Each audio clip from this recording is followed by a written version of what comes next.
നീ പറയണ എന്താണ് കേട്ടോളാടി, ഒന്നും കാണിക്കൂലടി, ഞാൻ മര്യാദയ്ക്ക് നിന്നോളാം. Hello guys, welcome back to my YouTube channel. Soft voice, strong show, infinite spark. Welcome to Midnight's നീ പറയണ എന്താണ് കേട്ടോളാടി, ഒന്നും കാണിക്കൂലടി, ഞാൻ മര്യാദയ്ക്ക് നിന്നോളാം. എന്നെ വിട്ട് പോവല്ലേടി, പ്ലീസ് അടി. എന്റെ ഇത്രയും ഇഷ്ടമുണ്ടെങ്കിൽ ഞാൻ പറയണമെന്ന് കേൾക്കടി.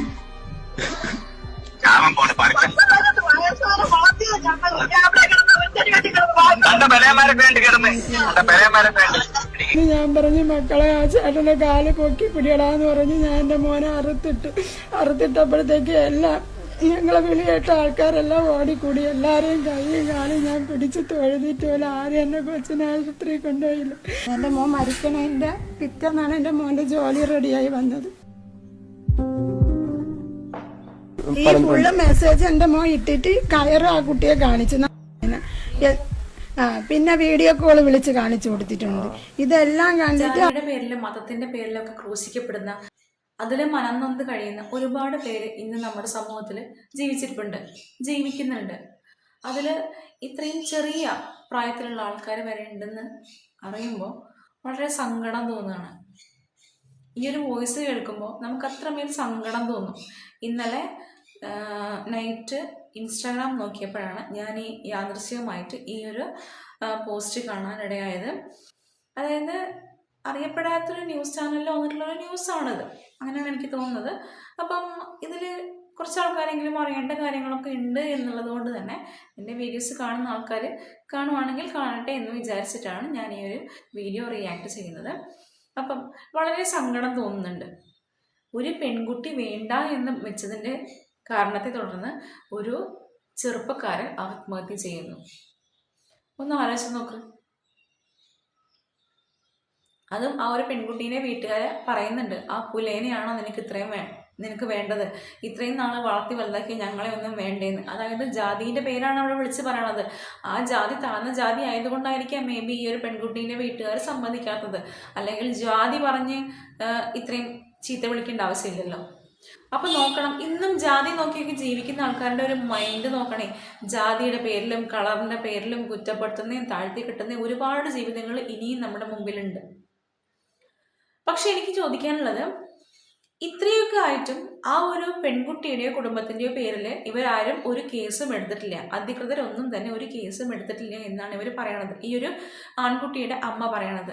പക്ഷേ ഏതാനും മാസങ്ങൾക്ക് മുമ്പ് നമ്മൾ ഇതേ ഒരു സെയിം ഇൻസിഡന്റ് ഒരു പെൺകുട്ടി ആത്മഹത്യ ചെയ്യുന്നത് നമ്മൾ കണ്ടിട്ടുണ്ടായിരുന്നു. ഒരു ഇൻസ്റ്റാഗ്രാം ഇൻഫ്ലുവൻസർ ആയിട്ടുള്ള അത്യാവശ്യം ഫോളോവേഴ്സും കാര്യങ്ങളൊക്കെ ഉള്ള ഒരു കുട്ടി ആത്മഹത്യ ചെയ്തു. അതിനെ തുടർന്ന് ഈ ഒരു ആൺ സുഹൃത്തിനെ കസ്റ്റഡിയിലെടുക്കുകയും ചോദ്യം ചെയ്യുകയും അതിൻ്റെ പിന്നാലെയുള്ള ഫോർമാലിറ്റീസ് എല്ലാം നടത്തുന്നത് നമ്മൾ കണ്ടിരുന്നു. പക്ഷേ ഇവിടെ ഒരു പെൺകുട്ടിയും പെൺകുട്ടിയുടെ കുടുംബവും കുറ്റം ചെയ്തതുകൊണ്ട് ഒരു നിയമ നടപടിയും എടുത്തിട്ടില്ല എന്നാണ് ഈ ഒരു അമ്മ പറയുന്നത്. ശരിയായിരിക്കാം, പെൺകുട്ടി കുറ്റം ചെയ്തതുകൊണ്ട് അല്ലെങ്കിൽ പെൺകുട്ടി ഈ ഒരു റിലേഷൻഷിപ്പിൽ നിന്ന് വേണ്ട എന്ന് പറഞ്ഞു പോയത് കൊണ്ട് ആൺകുട്ടി ആത്മഹത്യ ചെയ്തു. ഇതിലിവിടെ പെൺകുട്ടിയെ ക്രൂശിക്കാനായിട്ട് ആരും വരുന്നില്ല. ഒരു നിയമ നടപടിയും പെൺകുട്ടിക്ക് എതിരെയായിട്ട് വരുന്നില്ല. അതെന്താണ്? നിയമങ്ങളും നടപടികളൊക്കെ പുരുഷന് വേറെ സ്ത്രീക്ക് വേറെ അങ്ങനെയൊക്കെ ഉണ്ടോ? അതായത് ഈ ഒരു പെൺകുട്ടിയും വീട്ടുകാരും വേണ്ട, ഇതിന് സമ്മതിക്കില്ല എന്ന് പറഞ്ഞത് കൊണ്ട് ആ ഒരു കാര്യത്തില് മനം നൊന്നിട്ടാണ് ഈ ഒരു ചെക്കൻ ഇവിടെ ആത്മഹത്യ ചെയ്യുന്നത്. അതുകൊണ്ട് തന്നെ കുറ്റക്കാർ ഇവരല്ലേ. അപ്പൊ എന്തുകൊണ്ട് ഇവർക്ക് നേരെ നിയമ നടപടിയില്ല? പിന്നെ ഇത്ര ചെറുപ്പത്തിൽ എന്തിനാണ് ഈ ഒരു ആൺകുട്ടി ഇവിടെ ആത്മഹത്യ ചെയ്തത്? ജീവിതം ഇനിയും എത്രയോ മുന്നോട്ട് കിടക്കുന്നുണ്ട്. ഇതുവരെ വളർത്തി വലുതാക്കിയ ആ ഒരു അമ്മയെ ഓർത്തില്ല ആ കുട്ടി. ആ അമ്മയുടെ മുഖമൊന്നും ഓർക്കായിരുന്നില്ലേ? ഈ ഒരു ഇത്രയും 1-2 വർഷമോ ആയിക്കോട്ടെ, ഇത്രയും ആയിക്കോട്ടെ, ഈ ഒരു പെൺകുട്ടി വന്നത് കൊണ്ട് അവളങ്ങ് പോയി കഴിഞ്ഞാൽ ജീവിതം അവസാനിച്ചോ? ഒരിക്കലും ഇല്ല. ജീവിതം ഇനിയും എത്രയോ തനിക്ക് മുമ്പോട്ടുണ്ടായിരുന്നു. ഇതൊന്നും മനസ്സിലാക്കാതെ ഒരു എടുത്തുചാട്ടത്തിന്റെ പേരിൽ ആത്മഹത്യ ചെയ്തു, തൻ്റെ ജീവിതം അവിടെ പോയി. ആ അമ്മയെ ഇനിയുള്ള ജീവിതം മൊത്തമായിട്ട് കണ്ണീരിലായിട്ട് താൻ പോവുകയും ചെയ്തു. ഇതിൽ ആർക്ക് എന്ത് ലാഭമാണ് ഉണ്ടായത്? ഒരു ലാഭവും ആർക്കും കിട്ടിയില്ല, നഷ്ടം മാത്രമേ ഉണ്ടായിരുന്നുള്ളൂ. തനിക്കും തൻ്റെ ജീവിതം നഷ്ടപ്പെട്ടു, തൻ്റെ അമ്മയ്ക്ക് ഒരു തീരാ കണ്ണീരായിട്ട് താൻ മാറുകയും ചെയ്തു. അത്ര മാത്രമേ ഉണ്ടായിട്ടുള്ളൂ. നിങ്ങൾ എന്താണ് ഇതൊന്നും ചിന്തിക്കാത്തത്?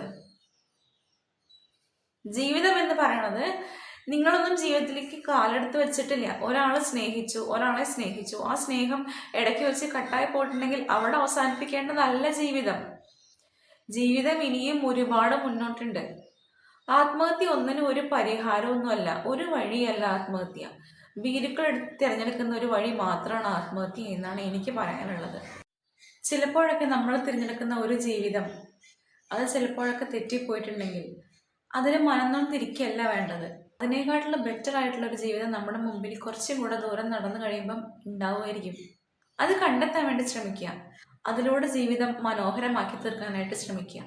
അല്ലാതെ ഒരു ജീവിതം ഇവിടെ അങ്ങ് തീർന്നു പോയി, ഒരാൾ എന്നെ ഇഷ്ടമല്ല എന്ന് പറഞ്ഞു അവിടെ അങ്ങ് ജീവിതം തീർന്നു പോയി എന്ന് പറയുന്ന ആൾക്കാർക്ക് പിന്നെ ജീവിതം ഇല്ല, അത്രയേ ഉള്ളൂ. പക്ഷേ താങ്കൾ അറിയുന്നില്ല, നിങ്ങൾ അറിയുന്നില്ല, മുന്നോട്ട് പോകുമ്പോൾ ഇതിലും മനോഹരമായിട്ടുള്ള ജീവിതം അവിടെ കാത്തിരിക്കുകയാണുള്ളത്.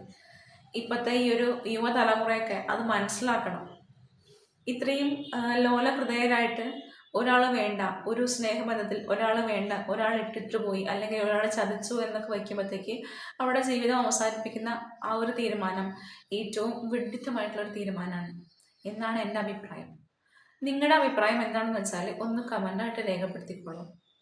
എൻ്റെ ചാനൽ ആദ്യമായിട്ട് കാണുന്നവരാണെങ്കിൽ ചാനലൊന്ന് കയറി നോക്കിയിട്ട് വീഡിയോസൊക്കെ ഇഷ്ടപ്പെടുകയാണെങ്കിൽ ചാനലൊന്ന് സബ്സ്ക്രൈബ് ചെയ്യാനും സപ്പോർട്ട് ചെയ്യാനും വീഡിയോസൊക്കെ ഒന്ന് ഹൈപ്പ് ചെയ്യാനും മറക്കരുത്. അപ്പോൾ നമുക്ക് പുതിയൊരു വീഡിയോ ആയിട്ട് കാണുന്നവരേക്കും ബൈ.